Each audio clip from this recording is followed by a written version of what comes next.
Por Manabí, por Alianza País, Karina Arteaga. Ella se le ha otorgado el uso de la palabra y será la próxima en intervenir. Hasta el momento 55, entonces, las intervenciones que registra este segundo y definitivo debate del proyecto de ley de ayuda humanitaria. Vamos a escuchar la intervención 56. Karina Arteaga, representante de la provincia de Manabí. El informe del primer debate de esta ley, presenté algunas observaciones importantes, entre esas la ley interpretativa de carácter laboral al artículo 169, numeral 6.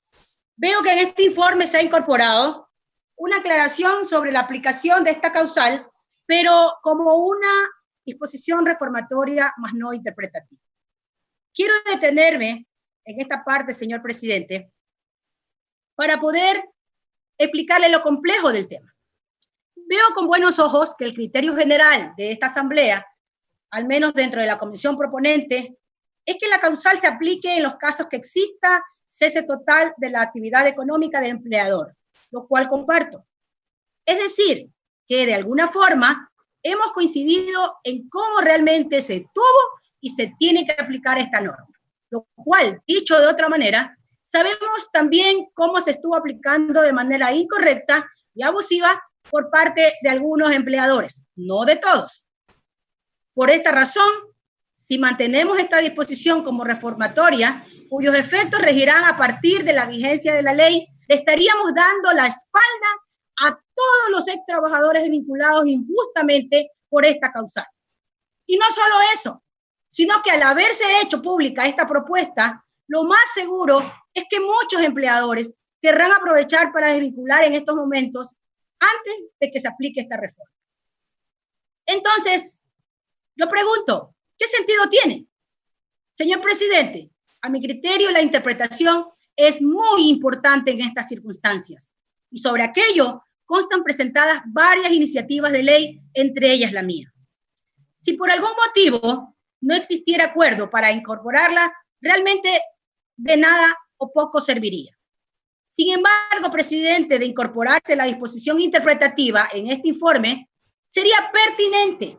Por ende, las desvinculaciones que podrían realizarse bajo esta causal también puedan darse en unidades y líneas de negocio específicas, tal como lo mencionó el asambleísta Henry Cronford, que no implican la totalidad del negocio, conforme consta en el texto que remití por escrito a la Asamblea Nacional en el proyecto y a la Comisión de Desarrollo Económico.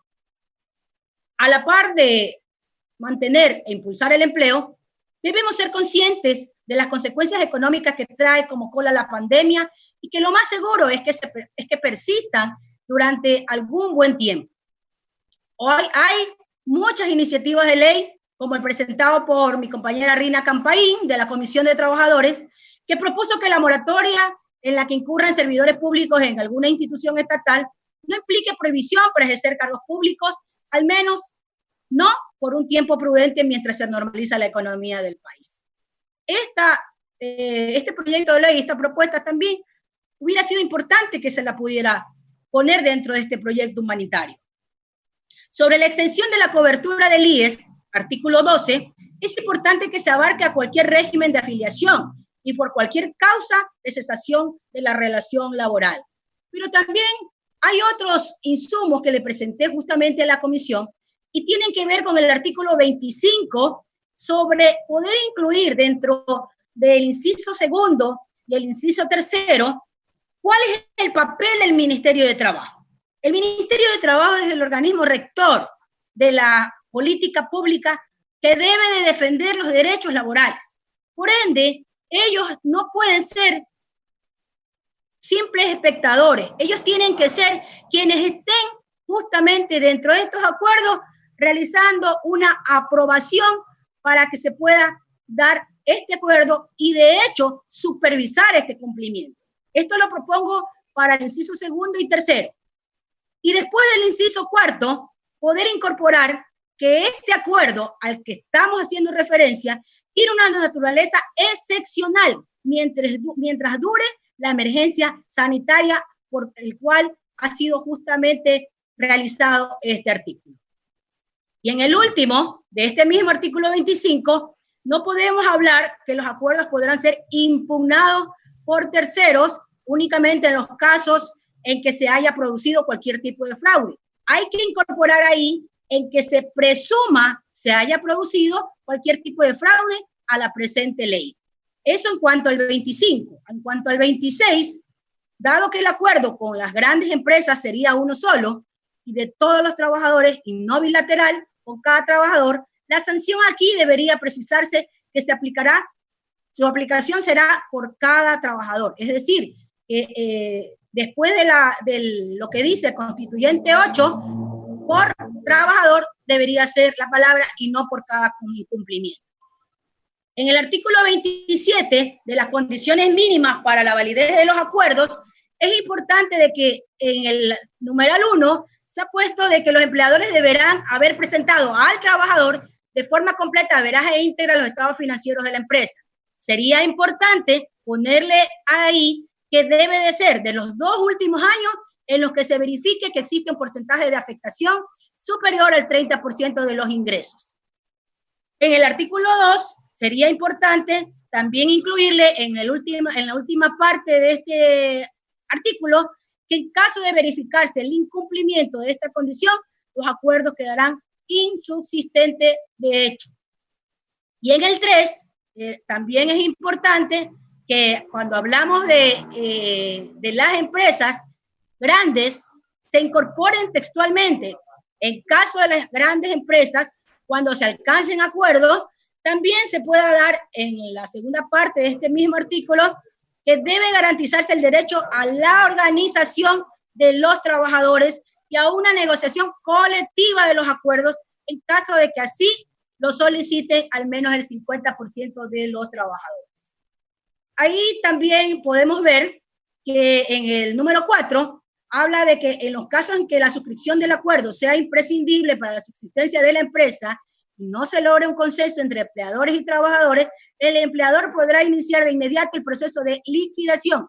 Y yo solicito, señor presidente de la comisión, que se le agregue la frase respetando en todo caso las disposiciones del Código de Trabajo.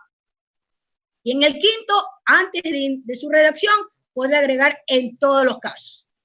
Cuando hablamos del tema de la mediación, artículo 28, el rol de la autoridad del trabajo, repito, no puede ser de mediador. Tiene que ser regulador y garante de los derechos laborales.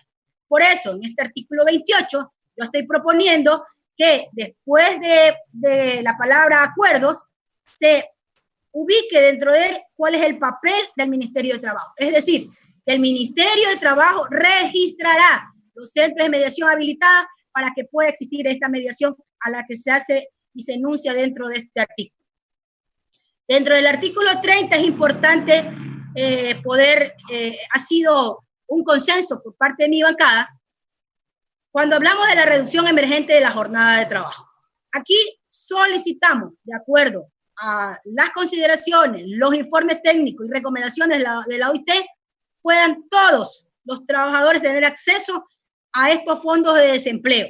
Por eso, penúltimo inciso, dice la frase, asimismo, mientras dure la emergencia sanitaria y de manera excepcional se podrá extender la jornada de trabajo sin el pago de recargo. No puede ser posible. Estamos tratando de que la reducción de la jornada de trabajo ya no sea 50, a lo mejor sea hasta 30. Entonces, no es posible. Es impresentable que nosotros no le querramos pagar las horas extras de los trabajadores.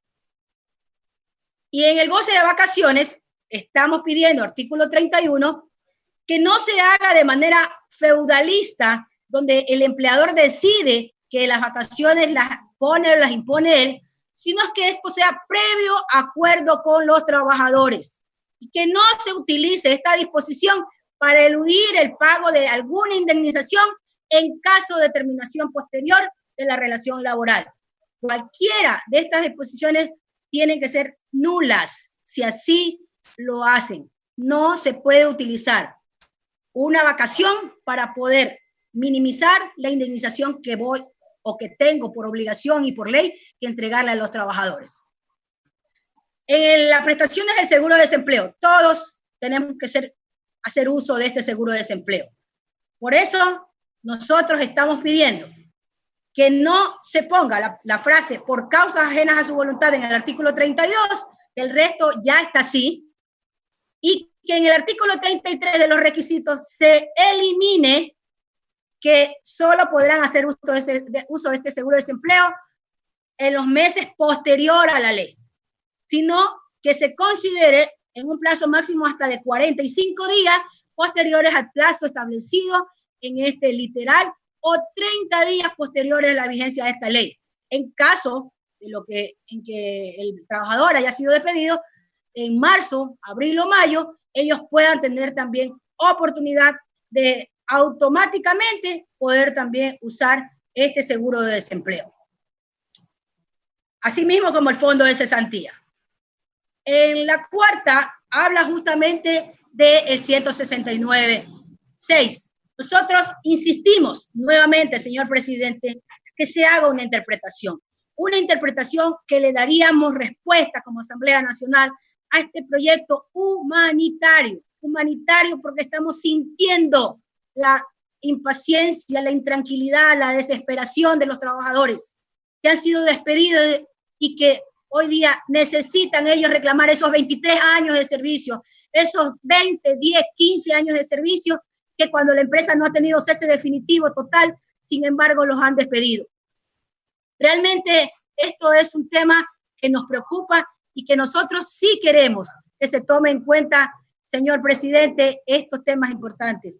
Hoy nosotros estamos desde la Comisión de los Derechos de los Trabajadores luchando por la reivindicación de esos derechos. Y si hay esta propuesta emergente, que esa emergencia sea basada también en la lucha y la valentía que han tenido los trabajadores a través de la historia de poder hoy día reivindicar sus derechos. Gracias, señor presidente.